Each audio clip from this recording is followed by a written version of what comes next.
Assalamualaikum warahmatullahi wabarakatuh. Selamat pagi pemirsa. Seputar info kembali lagi di sela-sela aktivitas Anda. Bersama saya, Emir Lukman Amanullah, yang akan membawakan berita terkini dan juga teraktual.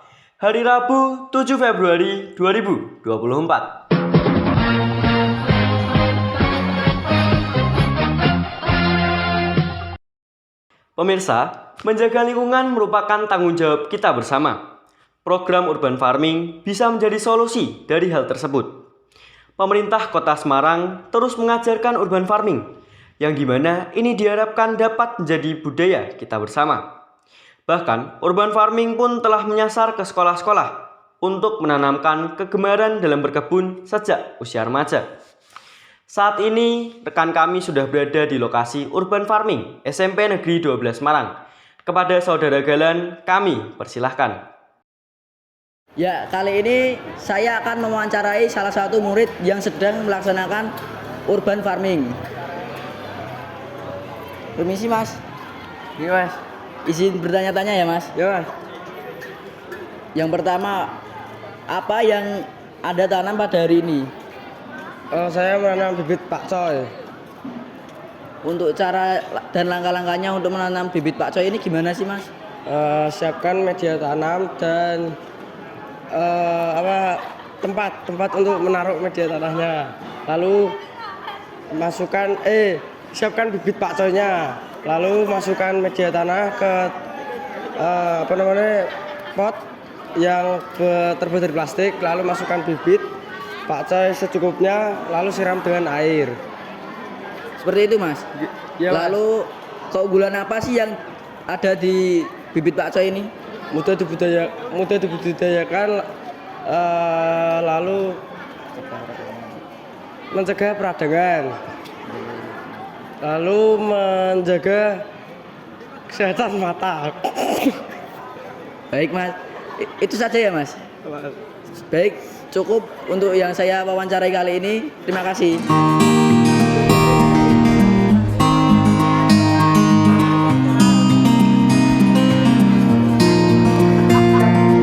Salah satu upaya pemerintah Kota Semarang untuk menanamkan kegiatan berkebun dan menanam sejak remaja terlihat di sekolah SMP Negeri 12 Semarang. Kegiatan yang bekerja sama dengan Dinas Pertanian Kota Semarang tersebut berhasil untuk memanfaatkan ruang yang ada untuk menanam sayur mayur. Kegiatan berkebun juga menjadi wujud pendidikan karakter, karena saat dalam proses berkebun, anak-anak dapat belajar tentang kesabaran, ketelatenan, gotong royong, hingga kasih sayang kepada sesama makhluk hidup. Kegiatan berkebun dan menanam mulai dikenalkan sejak dini, termasuk di sekolah. Tujuannya agar bisa menekan angka inflasi. Ibu Ani Handayani menyampaikan bahwa urban farming ini bisa menjadi solusi untuk memenuhi kebutuhan pangan masyarakat. Hal ini sejalan dengan moto yang disampaikan, yakni tanam yang kita makan dan makan yang kita tanam.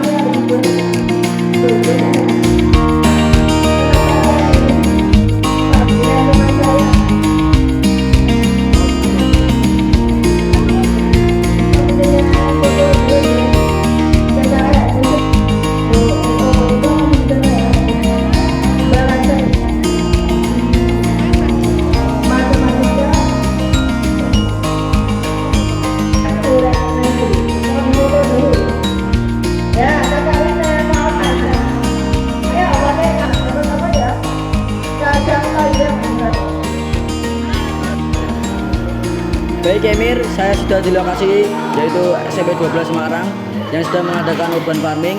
Saya di sini akan mewawancarai Bu Ani Handayani selaku guru SMP 12 dan pengacara urban farming.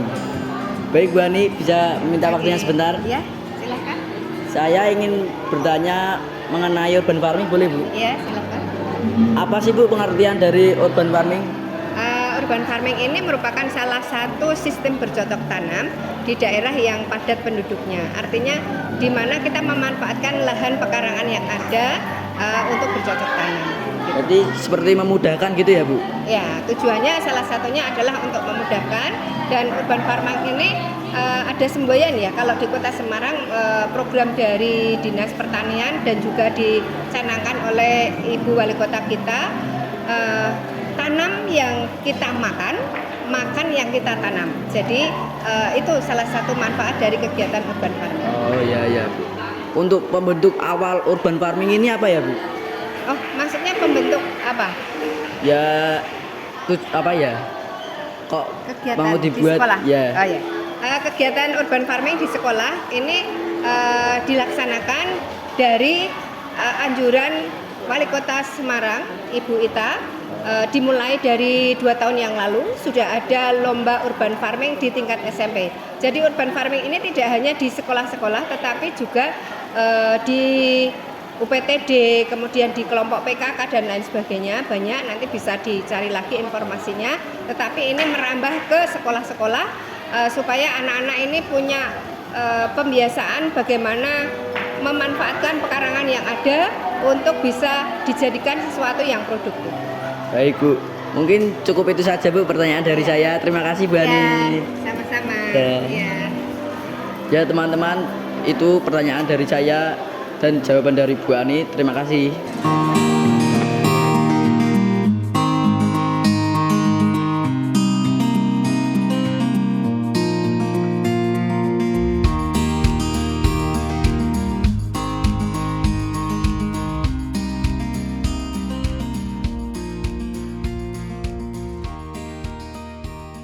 Dinas Pertanian Kota Semarang menyampaikan beberapa tips untuk penanaman tanaman pangan. Terlebih lagi, hal ini sejalan dengan kegiatan urban farming ini tadi. Cara menanam yang baik dan benar itu gimana ya Pak? Cara menanam yang baik dan benar. Ada beberapa hal yang harus disiapkan. Pertama, sebelum kalian menanam, kalian siapkan dulu tempatnya. Ya. Tempat itu bisa pot, bisa polybag, bisa botol-botol bekas. Itu untuk apa? Untuk menanggulangi sampah, ya. Terus habis itu kalian siapkan medianya. Media ini terdiri dari media tanah, pupuk, bisa ditambah skam bakar ataupun masih skam yang segar. Terus yang nggak kalah pentingnya, kalian tambahkan pupuk. Pupuk ini penting untuk nutrisi tanaman untuk terus berkembang. Nah, setelah itu baru nanti media ini dicampur jadi satu, ada perbandingannya, bisa dipakai perbandingan 1:1:1. Setelah itu dimasukkan ke pot atau polybag yang sesuai dengan umurnya nanti. Setelah itu baru masukkan bibitnya atau bijinya.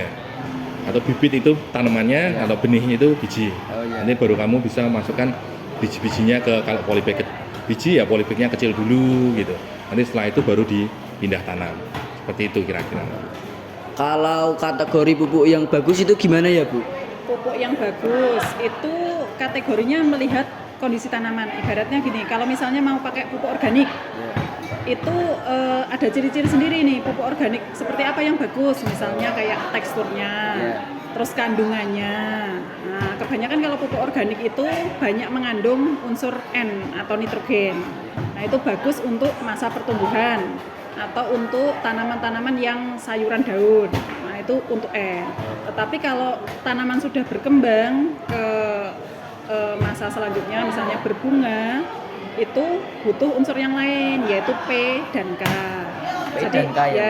Jadi unsur makro atau unsur utama yang dibutuhkan oleh tanaman itu unsur N sama P sama K.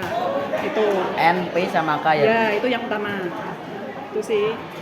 Kalau penggunaan sekam itu penting apa tidak menurut Bapak? Kalau menurut saya penggunaan skam itu kita juga lihat kondisi medianya yang awal ya. Kalau ternyata kita memang dapat media yang tanah yang tidak begitu bagus, lempung modelnya, teksturnya itu melempung gitu atau keras gitu kan. Nah, penggunaan sekam itu penting untuk memecah pori-pori tanaman.